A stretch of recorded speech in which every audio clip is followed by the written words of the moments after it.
Bom dia a todos e a todas. Senhor presidente, deputado conterrâneo da região Tocantina, Antônio Pereira, senhoras deputadas, senhores deputados, imprensa, servidores e servidoras da casa, população do Maranhão que nos acompanha aqui no plenário, por meio dos canais de comunicação oficial, TV Assembleia, e que nos acompanham também por meio das redes sociais. Ontem foi o Dia Nacional de Direitos Humanos, uma data para celebrar as conquistas da nossa sociedade em defesa daqueles em situação de maior vulnerabilidade. Era uma data que deveria ser apenas para se comemorar os avanços. Mas, infelizmente, deputado Carlos Lula, nós temos uma situação aqui no estado do Maranhão que já se arrasta por 10 longos meses, que é a situação dos 16 maranhenses detidos na Venezuela. Essa casa, deputado Antônio Pereira, agiu. A presidente Iracema Vale, de imediato, encaminhou ao Itamaraty um ofício demonstrando a preocupação desse parlamento com relação à situação e solicitando uma agenda para tratar sobre o caso. Esse ofício, inclusive, a presidente colheu a assinatura dos 42 deputados, ou seja, ela fez questão de que fosse algo feito e de iniciativa de toda a casa, justamente para dar o peso político necessário para uma questão grave. O governo do Estado agiu. Eu estive com a secretária Lívia Raquel, deputado Neto Evangelista, da sede POP, e o governo do Estado também tentou intermediar para resolver essa situação, esse impasse. A OAB, deputado Rodrigo Lago, agiu também.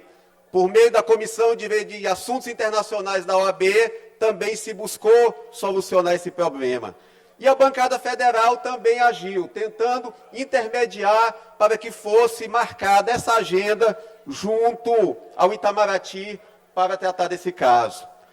Mas apesar de toda essa articulação institucional, deputado Iglesio, o Ministério das Relações Exteriores fez ouvido de mercador, não atendeu ao nosso pleito, ao pleito do Legislativo, ao pleito de todas essas instituições e não recebeu a comissão de parlamentares e de representantes de instituições, inclusive representantes também das famílias dos maranhenses detidos. O Ministério das Relações Exteriores não se dignou sequer em nos receber em uma audiência. Não se dignou sequer em receber esse parlamento em uma audiência para tratar sobre esse caso.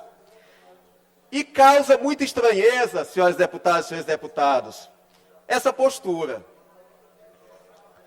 A questão do sistema prisional da Venezuela, que já ganhou repercussão internacional.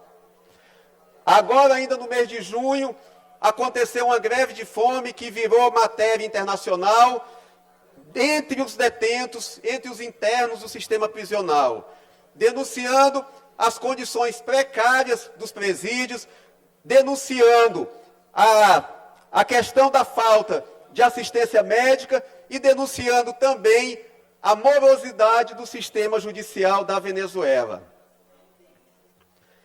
Apesar de todo esse clamor, que já acontece, deputado Arnaldo Melo, em nível internacional, causa estranheza, como eu falei, a omissão do governo brasileiro com relação a esse caso. Eu estive recentemente conversando com alguns familiares dos maranhenses detidos. E eu gostaria aqui de compartilhar um áudio que, inclusive, por solicitação da pessoa, que é a esposa de um dos detidos, pediu que eu distorcesse a voz, justamente por receio de alguma represália nos presídios, para vocês terem ideia de como a coisa está insustentável por lá, mas eu peço aos colegas que ouçam esse áudio, que demonstra que demonstra a gravidade da situação. Peço, por favor, a atenção dos colegas parlamentares.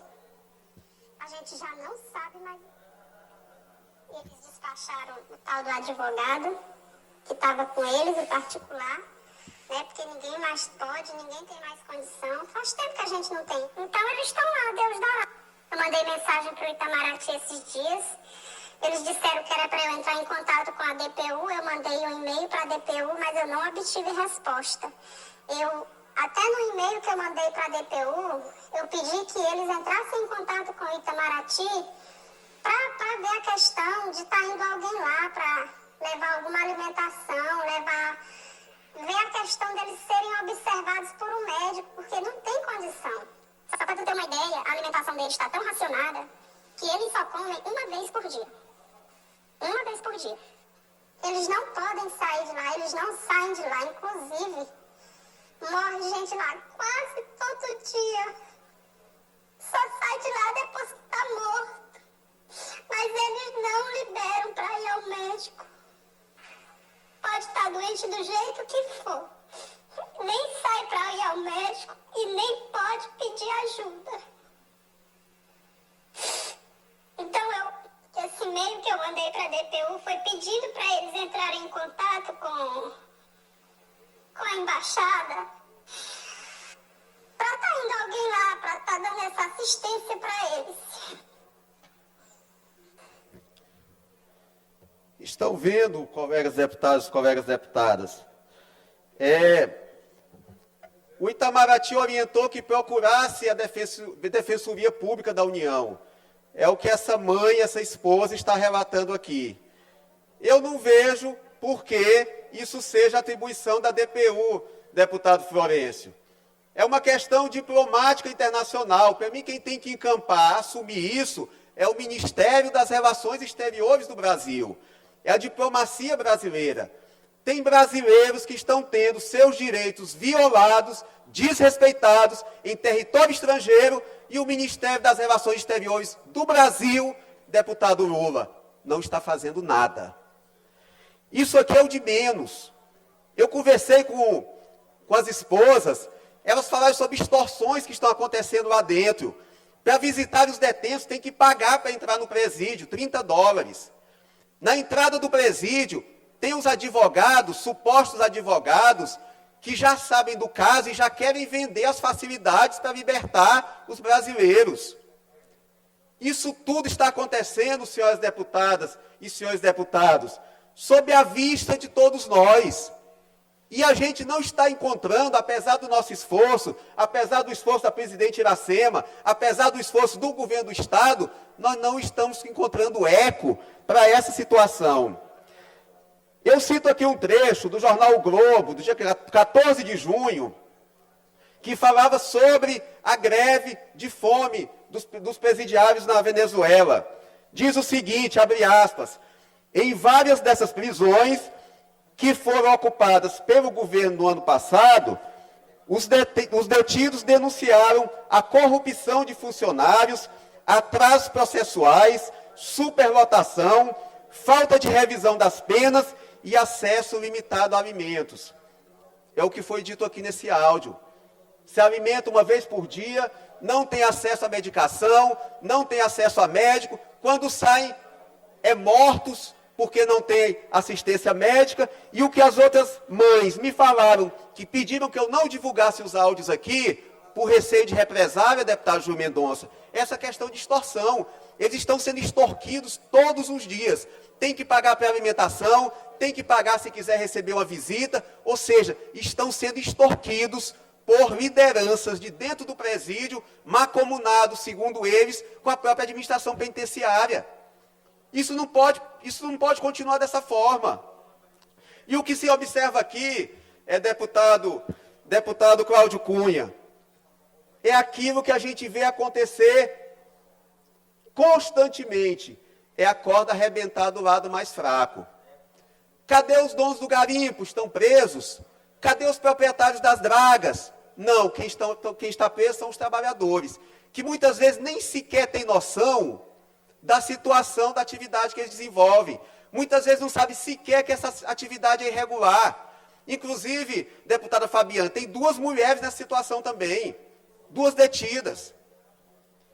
Então, mais uma vez, a corda arrebentando do lado mais fraco e uma omissão que, a meu ver, é dolosa e faço questão de denunciar aqui da tribuna desse parlamento.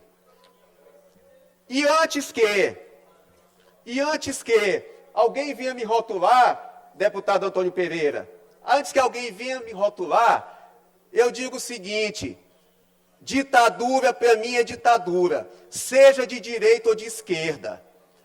Assim como eu repudio esse arremedo de eleição que aconteceu na Venezuela, eu repudio também o golpe militar de 64, eu repudio o regime Pinochet no Chile, eu repudio o morticínio cometido pelos comunistas na União Soviética, eu repudio o regime autoritário de Cuba. Para mim, ditadura é ditadura, independentemente de posicionamento ideológico. E ditadura, como tal, tem que ser tratada.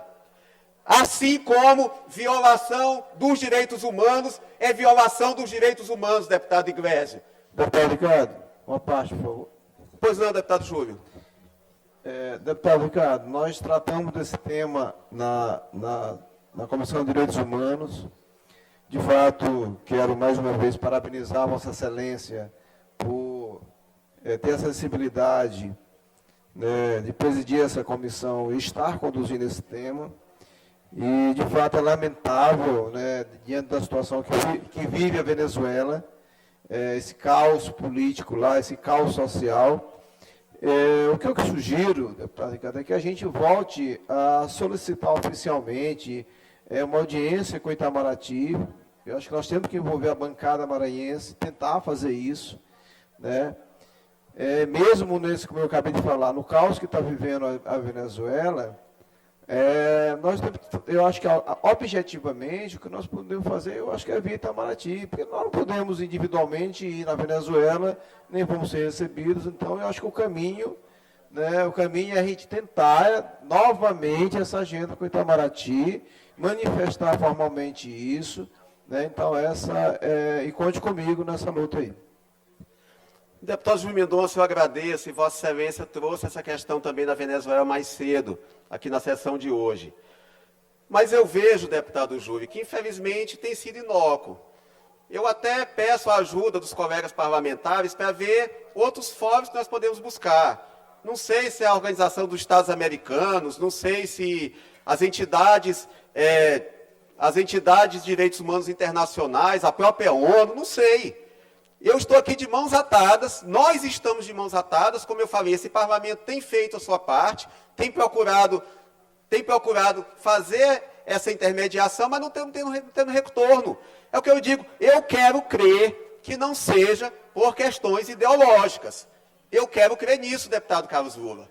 Mas o que a gente vê de retrospecto nos leva a crer que é o que está acontecendo. Quando vem o presidente, ano passado, dizer que está havendo uma narrativa construída contra a Venezuela, é grande expediente, não? Tem ainda 16, são 30 minutos ao todo. Correto. 16 Obrigado, minutos. presidente. Excelência pode continuar. Então, quando eu vejo o governo federal... Assunto de grande interesse. E aqui, deputado Antônio Pereira, presidente Antônio Pereira, eu volto a dizer, eu não quero ser rotulado, porque nesse mundo aí polarizado, se você tem qualquer posicionamento, você é rotulado. É binário, ou você é de um lado ou você é do outro. Eu sou contra, deputado Lula. É o que está acontecendo. E eu quero crer que não tenha, eu quero crer que seja omissão pura e simples, que não tenha viés ideológico. Mas, infelizmente, o retrospecto, deputado Lula, e em um minuto eu concedo a parte, o que eu percebo, o histórico me leva a crer que não é. Quando o presidente da República chega e vai dizer que é uma narrativa construída contra o governo da Venezuela, uma narrativa que de 2014 para cá realizou mais de 14 mil prisões por motivos políticos. Uma narrativa que levou 7 milhões de venezuelanos a fugirem do país. E quem conhece as avenidas de São Luís sabe disso.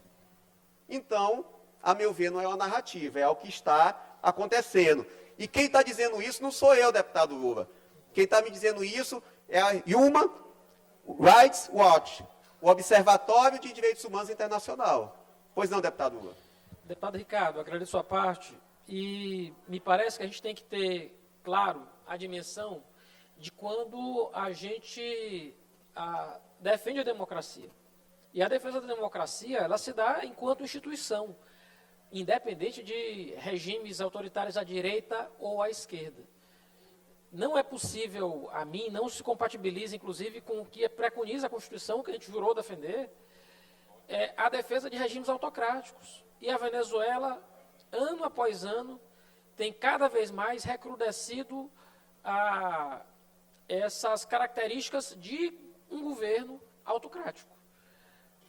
Um governo fechado, que não aceita oposição, que não aceita contraditório, que não aceita a verificação de atos eleitorais, que põe em dúvida a própria lisura do processo eleitoral, uma vez que não demonstra, afinal de contas, as atas, para a gente saber de fato quanto é que foi, afinal de contas, a contagem de votos dessa eleição, né, do processo eleitoral que se avizinha.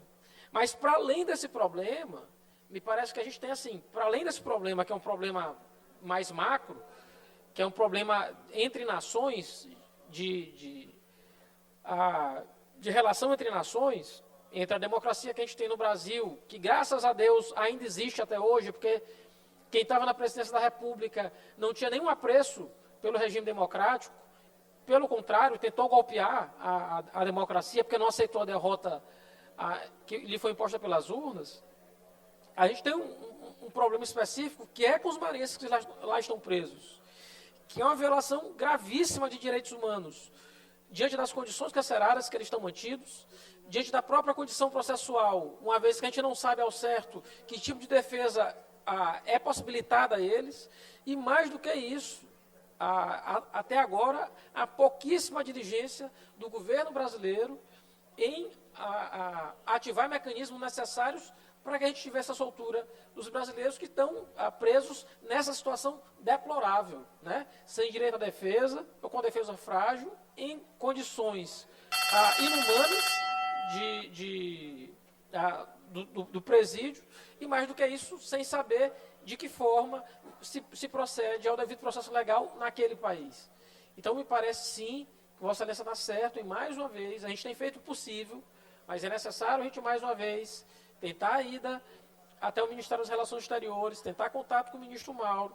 Tenho certeza que ele vai ser, levando uma embaixada aqui, né, de deputados, para falar da necessidade dos maranhenses que estão tendo sua vida violada em território venezuelano, e parece que essa é a saída agora, tentar pressionar politicamente, para que a gente tenha uma saída jurídica para o caso. Inclusive, deputado Lula, a presidente Iracema Vale entregou em mãos para o ministro dos Direitos Humanos, Silvio Almeida, entregou em mãos o ofício feito por esse parlamento. Ela entregou em mãos esse documento e pediu que o governo federal adotasse alguma providência com relação a isso. E essa questão que o senhor fala, que Vossa Excelência fala com relação à democracia, a democracia é um valor inegociável. Não existe legitimidade em nenhum regime ditatorial, ponto. Não existe ditadura virtuosa, não existe. Toda ditadura persegue opositores, toda ditadura elimina quem pensa contrário, toda ditadura, deputado Neto, silencia o parlamento. Então, nós não podemos ter esse dois pesos e duas medidas. A minha ditadura do coração, eu trato de uma forma. A ditadura que pensa diferente de mim, eu repudio. Não, ditadura é ditadura em qualquer lugar e não pode ser implantada sob nenhum pretexto e sob nenhum argumento. Isso é que eu sinto falta, deputado Júlio, do governo federal nesse caso. Isso é que eu sinto falta. Essa, digamos assim, esse posicionamento seletivo com relação às situações. E assim como, deputado Iglesias, assim como Assim como eu condeno Brilhante Ustra, eu condeno também Hugo Chávez. Para mim estão na mesma panela, com a diferença que um sujava as mãos de sangue e o outro era o mandante. Mas o general dos porões da ditadura, seu Brilhante Ustra, para mim está na mesma panela do Hugo Chávez, está na mesma panela do Stalin, e assim vai. O que muda é a posição, mas nós não podemos transigir com relação à violação de direitos humanos. Violação de direitos humanos é violação de direitos humanos em qualquer lugar e sob qualquer circunstância, seja praticada nos porões da ditadura brasileira, seja praticada nos presídios venezuelanos. E isso, senhoras deputadas e senhores deputados, é que nós temos que avaliar e ver como podemos agir. E aí eu peço a colaboração dos colegas para que possamos avaliar de que forma que a gente tem que atuar, deputado Soldado Leite. Eu acho que devemos, de fato, buscar novamente, mais uma vez, de novo, o Ministério das Relações Exteriores. É necessário, mas eu acho que a gente tem que abrir outras frentes para tratar sobre essa situação. As famílias, elas precisam de uma resposta. E as famílias têm demonstrado, deputado J. Pinto, confiança em nós, confiança nesse parlamento como um interlocutor, um mediador. Como foi dito aqui no áudio, nem advogado eles têm mais, que não tem mais condição de pagar, deputado Júlio. Alguns se desfizeram de seus bens, venderam o pouco que tinha para pagar advogado, que não se sabe nem se era advogado e se de fato estava trabalhando no caso deles. Imagine o desespero dessas famílias, dessas mães, desses filhos. E a coisa se arrasta 10 meses. 10 meses que a situação se arrasta. É complicado, e como eu falei, a sociedade espera de nós, e as famílias envolvidas têm esperança em nós. E nós, deste parlamento, não temos o direito de decepcioná-los. Muito obrigado.